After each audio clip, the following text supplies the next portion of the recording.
I just got back from watching Joker 2, and I'm going to talk about it because that's what I do. Joker, the first Joker, is one of my favorite movies of all time. It was really good.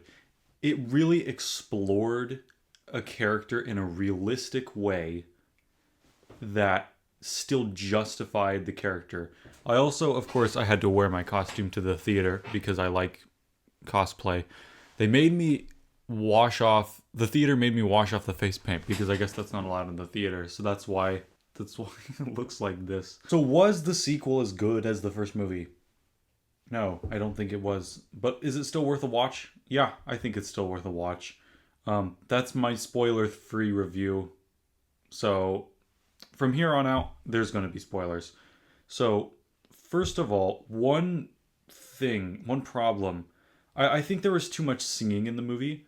Like, I get that we're in his delusion. However, I feel like it interrupted a lot of crucial conversations, and I feel like they only put songs in there because Lady Gaga was in it. And every scene that she's in, she's always singing, and I feel like that kind of took away from the character because they could have had some good conversations with the character.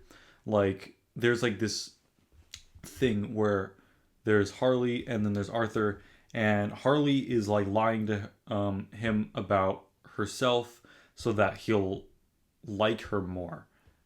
And I think that could have been a good dynamic, but then they just kind of replace it with song.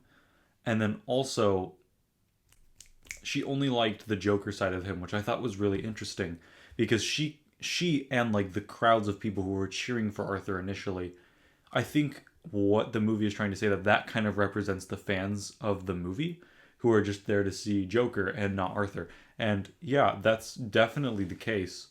And that was interesting that they put that in there. There wasn't like a lot of things happening in the physical world of the movie. Like if you took away all of the delusions, not much happened. I think a lot of it was a delusion, even stuff that looked like it was from the real world.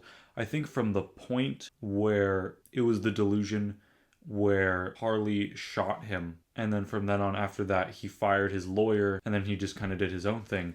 I think that might have been a delusion, all happening as he was getting stabbed by that guy, who I think that they were hinting that that guy is going to be the Joker that fights Batman in the future. Also, one thing that I really liked, it was a very small part of the movie, but at the end when there was the explosion, and of course they have Harvey Dent in the movie, which I think he was a good character. I think that he could have been used a little more, but I think he was a good addition to the movie. There was the explosion in the courthouse, and Harvey, let's pretend this is, if I was Two-Face, and this would be the side. So the explosion kind of came from like over here, and then it went boom. And then I think the explosion was a little bit weird because it wasn't Arthur who did it. It wasn't Joker. It was just some random people that weren't in the story before. And then boom, and then it kind of hits Harvey, and you can see him. He's like, you can see him like sitting. Oh, he's on the ground. He's weak.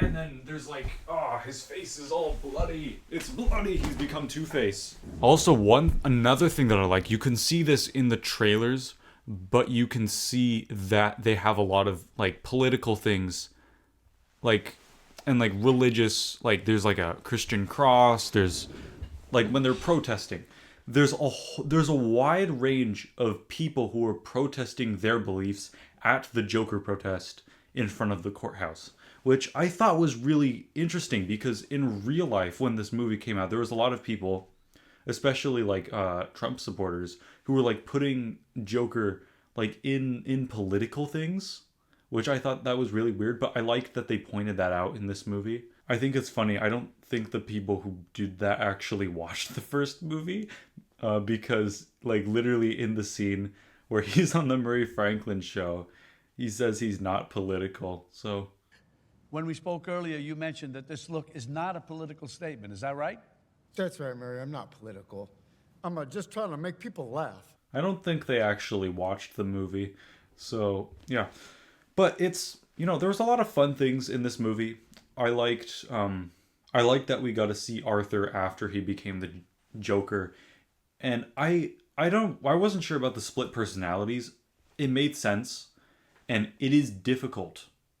It would be difficult to write a character like the Joker, because if you think about like Heath Ledger's Joker, for example, Jack Nicholson's Joker, it's hard to do a character study for someone like them because like they're a psychopath, right? So to have a deep character, you need to have a lot of conflict within them. And with a character like the Joker, who is usually so unconflictingly evil, that is difficult. And I can understand why they went into the direction of the split personalities.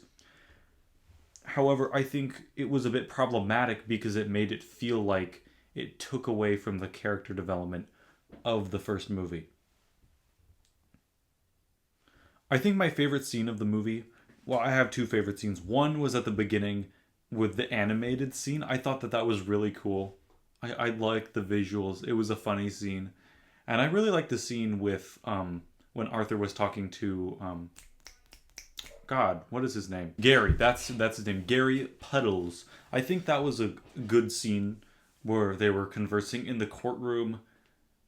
And I liked, okay, so when he started representing himself, when he started wearing the Joker makeup in court, I thought that was good because then he could be Joker.